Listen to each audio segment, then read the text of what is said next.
Olá, pessoas que estão nesse vídeo aleatoriamente. Hoje vamos para outro perguntas e respostas, e várias dessas perguntas são pedidos de ajuda, então bora começar por um mais leve.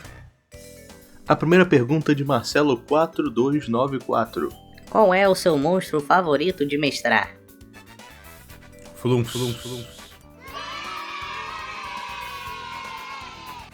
As águas-vivas, né, alienígenas do Underdark. Eu até posso dizer que eu aprendi que eu gosto muito de mestrar, né, criatura inteligente. Eu diria que eu gosto bastante de Mind Flayer por causa disso.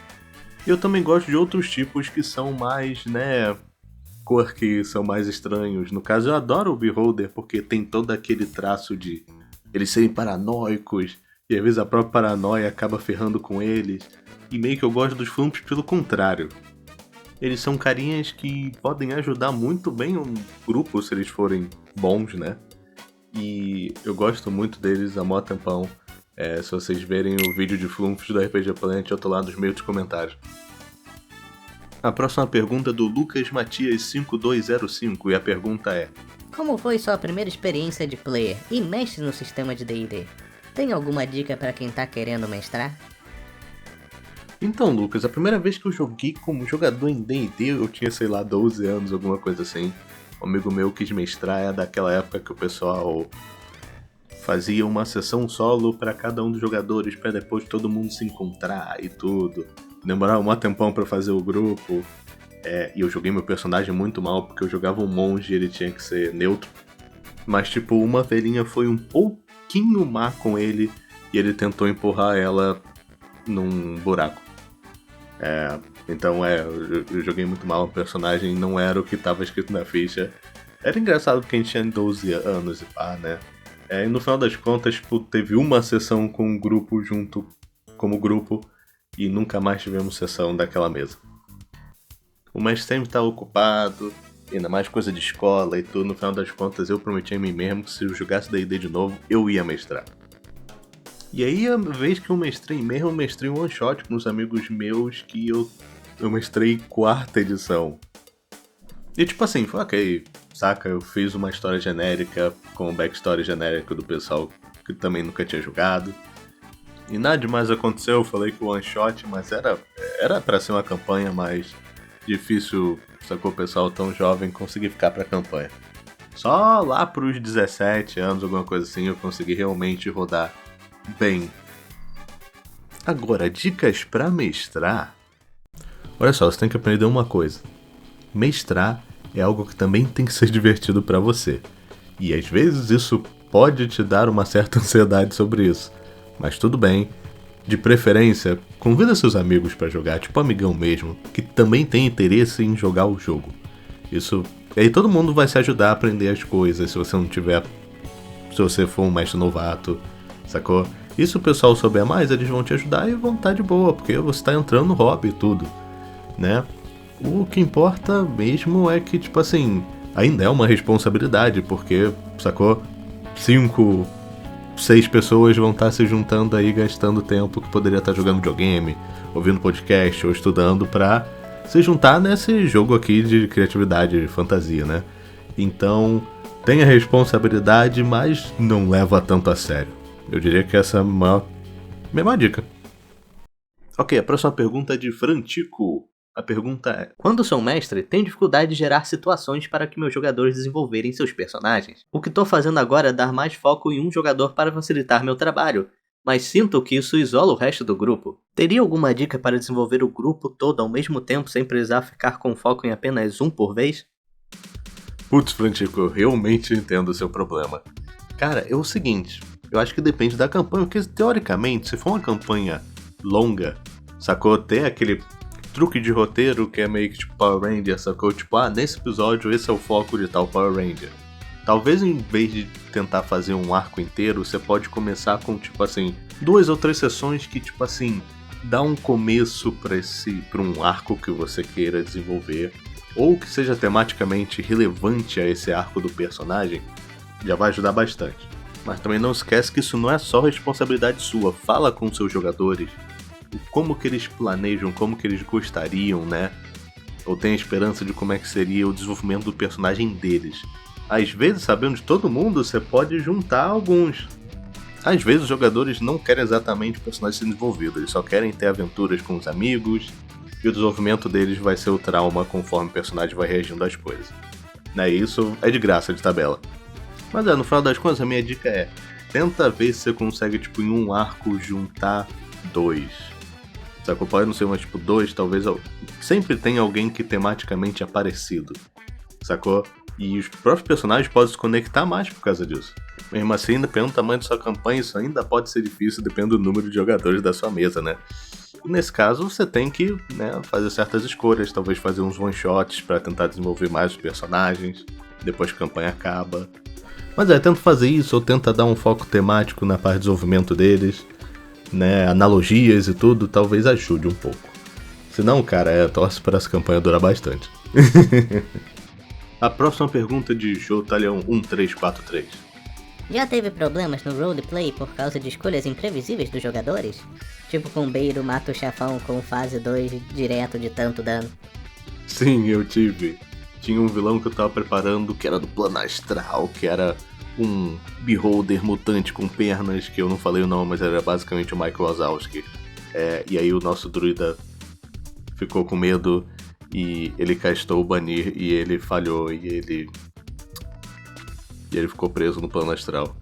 E eu era novato e eu não sabia de resistência lendária, então perdemos o Michael Wazowski pra sempre. A próxima pergunta é de Lucy234. Qual é o lugar mais perigoso do seu mundo que os personagens ainda não visitaram, mas você tem muita vontade de abordar em algum momento? Caramba, Lucy, na verdade é uma ótima pergunta, mas eu tenho medo dos meus jogadores vendo esse vídeo, talvez, quem sabe. De qualquer jeito, eu gostaria que o pessoal de quarta-feira explorasse o interior da Lua. Seguindo a próxima pergunta do Renan Santos Freitas 2443. Qual é a maior dificuldade em mestrar uma mesa pra você? Pô, sendo sincero, a maior dificuldade que eu tenho em mestrar uma mesa é conseguir juntar todo mundo num dia da semana, sacou? E a escala 6x1 aparentemente não vai embora tão cedo, então vai continuar difícil. E a segunda parte seria eu tenho dificuldade com o jogador novo porque eu ainda não sei o que eles gostam. O tipo de jogo que eles gostam, o tipo de drama que eles têm. Isso eu normalmente tenho dificuldade de adaptar pra isso, Mas tirando isso, eu já tô adaptando bem, sou bom em improvisar esses tempos. Ok, a próxima pergunta é de Jonathan Tanop 5298. Eberron, fale sobre sua experiência no cenário. Tem que ser uma pergunta. Pode falar sobre sua experiência no cenário de Eberron? O meu mundo que eu narro, cada continente é baseado num desses cenários D&D e a campanha anterior e essa campanha agora são baseadas em Eberron. Tem mais mudanças, é claro, que nem todo mundo tem, mas eu posso dizer que a luta final foi na Cidade das Torres, lá em cima, e ela caiu. Nessa nova campanha vai ser meio que uma viagem de um ponto até outro de Eberron. Logo eu espero explorar mais coisas, sacou? As casas dracônicas, Eu já explorei o Warforged de dinossauro o suficiente, mas também outras coisas, as marcas das tatuagens e tudo. Eu quero explorar um pouquinho mais disso. Outra pergunta de Elton Rodrigo 2919. Qual o seu tipo favorito de campanha? Dungeon crawl, viagem, investigação, etc. Então, Elton, cara, é o seguinte, como jogador, eu adoro exploração de calabouço, Dungeon crawl. Uma das razões porque eu gosto tanto de Dungeon Mesh, tá ligado? Eu gosto muito de jogar alguns Baldur's Gates antigos, CRPG, essas coisas assim. Eu gosto da dificuldade, da mortalidade, tá ligado? Das armadilhas. Todas essas coisas que eu acho que junta bastante, sacou, o meu personagem com o grupo. Porque tá todo mundo tentando sobreviver a um lugar mortal. Agora, o tipo favorito de mestrar, eu gosto de mestrar viagem. Que aí eu posso fazer várias coisas, eu posso usar vários encontros aleatórios, sacou? Encontrar gente, tem toda aquela pegada de aventura de verdade. Eu gosto de mestrar assim. Ok, a pergunta do Immortal Hizer, eu quase que dei errado. Criei todo um sistema e cenários do zero para jogar pros meus amigos. Como sei que está balanceado ou funcionando? Eu não sei como testar. A gente queria uma campanha do RPG sobre Avatar a Lenda de Aang, então criei esse sistema de dobras mais estilo D&D para combate, porque todos que eu achei eram mais para contar história. Então, Hizer, é o seguinte, eu vou ser bem honesto. provavelmente vai estar desbalanceado. A menos se roubou diretamente de algum outro jogo, tá ligado? Vai estar desbalanceado, porque assim que é 90% dos homebrews que as pessoas, principalmente o primeiro homebrew fazendo do zero. Você vai ter que ir testando com o tempo, com o grupo, o pessoal vai descobrindo coisas novas, tá ligado? Ou coisas que não deveriam funcionar, mas pelo seu sistema funcionam, sacou? Eu diria que você poderia tentar procurar o RPG oficial do Lenda de Aang, né, o Avatar The Role Playing Game, e tentar dar uma vida, né, uma lida, ver aí pela internet. Eu sei que não tem como comprar, principalmente como brasileiro, mas com certeza as regras e tudo tem discussão na internet sobre. Mas pô, como testar é uma coisa muito difícil, você vai descobrir com o tempo. Muito bem, a antepenúltima pergunta de Crane Silva, pô, classicão aqui. Bem, vamos começar com o básico. E aí, como você está? De todas as raças disponíveis, qual é a sua favorita e por quê? Qual é a sua classe favorita? Imagina se o plot twist não for paladino. Qual foi o seu melhor personagem e qual foi o melhor personagem que seus players apresentaram pra você? Caramba, meu mano Crane teve a oportunidade e mandou logo 5 perguntas. Como é que eu tô? Tô bem, tô um pouquinho ansioso, né? Campanha nova. Vou mestrar pra tipo 7, 8 pessoas. De todas as raças disponíveis, qual é a sua favorita? Meio orc, porque eu posso ser irresponsável. Qual é a sua classe favorita? Guerreiro. Qual foi o seu melhor personagem? Cara, provavelmente foi a paródia de Capitão América que eu fiz numa campanha que morreu em 2022. Eu adorava ele. Guerreiro Battlemaster. Qual foi o melhor personagem que seu player apresentou pra você? O Paladino. O Paladino que a gente vê aqui no canal, que eu posso usar. Eu fiz o design pra ele. Por isso que eu posso ficar usando ele toda hora, né? O Erialos, que é Solar ao contrário. Ele é um Azimar Scorched, tá ligado? Ele é um paladino de Paylor. E ele ajudava bastante, tá ligado? Na campanha e tudo. E ele é um dos meus favoritos. Sacou? Sem bias, porque eu desenhei ele nem nada assim, entendeu? A penúltima pergunta vai para o membro do clube do canal, JK Games 2018, ou York. Como eu balanceio um inimigo por uma party? O que eu levo em consideração? O dano deles, a vida deles, tudo? Adiciono minions? Eu não sei, eu sempre faço um inimigo muito fraco ou muito forte. Dá uma dica aí, please. Então, York, é o seguinte. Eu sou a favor de não balancear os seus inimigos. Mas, se você realmente precisa, eu normalmente tá muito exagerado ou tá muito fraco. Quando tá muito fraco, normalmente adicionar uns minions já ajuda. Sacou? Não necessariamente o mesmo tipo de monstro, mas algum que pode dar um suporte ou pode tirar a atenção do grupo. Sacou? Talvez jogar alguma coisa envenenada, talvez usar aquela magia Bane, aquelas coisas assim.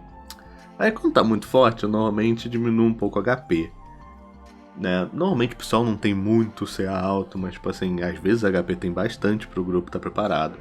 Às vezes, né? Às vezes você não usar certos ataques que você. No D&D 5e, sempre tem aquele ataque super forte no meio dos ataques normais. Tenta evitar esse, tenta evitar os AOEs, essas coisas assim. Se ele for realmente muito mais forte que o grupo. E por último, porém não menos importante, Gabriel. Espero que seja assim que se fale. Essa pergunta é grande, hein? Minha pergunta é sobre RPG de mesa no geral. Por que rolar testes? E o que você acha da padronização de mecânicas e conceitos como perícias nos sistemas de RPG? De forma mais específica, por que o RPG usa essa mecânica para resolução de ações? Como ela foi consagrada para mecânicas de resolução de conflito? Em jogos old school, a abstração das mecânicas era consideravelmente menor. Portanto, também eram mais pontuais, atendendo à resolução de conflito na mesa de forma mais específica. Quando não atendia, era cabível o improviso através das ferramentas já estabelecidas. A exemplo, temos o teste de moral e as rolagens de chance de encontro aleatório. Muitos grupos optam por uma jogabilidade sem rolar testes, principalmente os que seguem a guarda OSR. Entende-se testes como os que rolamos de forma abstrata, como atributos, perícias, existências e tudo. Muitas vezes, a rolagem de testes mais gerais, como é o padrão de RPGs modernos, acaba comendo a investigação da ficção e interação mestre-jogador, tão únicas pro hobby. Depois que descobri o estilo de jogo old school, que jogo será melhor, não consigo encarar a existência de testes da mesma forma.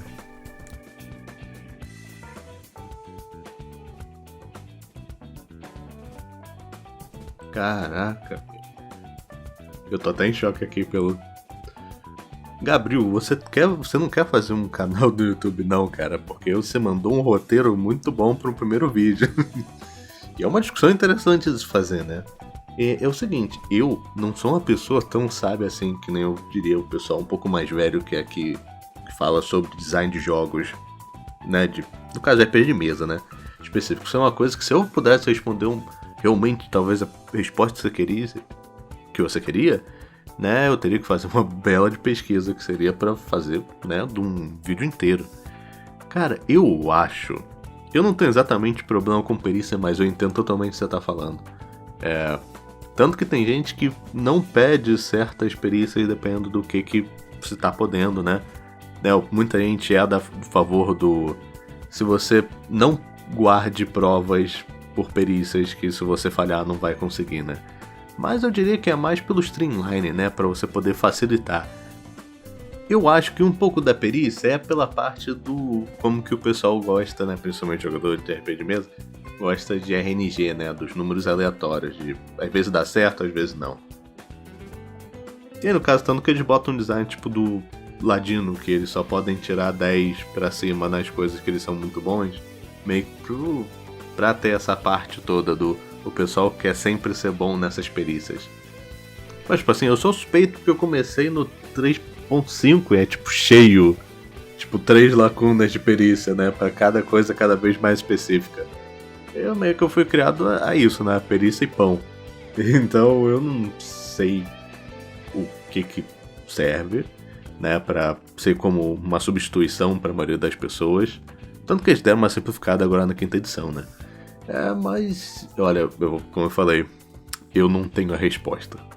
Mas é uma discussão interessante se ter. Talvez se alguém quiser entrar nesse papo aqui nos comentários, eu gostaria também de ouvir as opiniões de vocês sobre isso.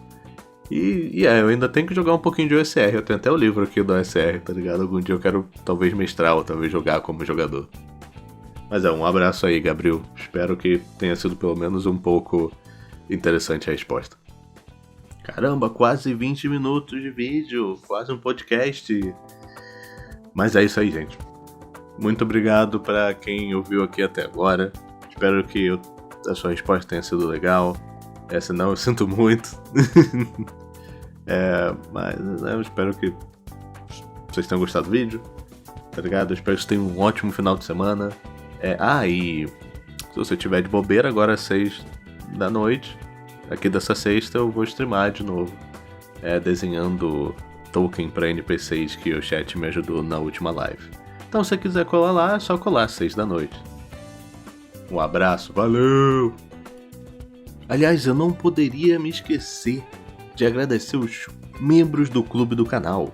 Devo agradecer muito a Gaivoto, Felipe Oliveira, Aldaleia Freire, Murilo, Jojo Zus, Crobes, Eduardo, York, Leite com Manga e Yuichi.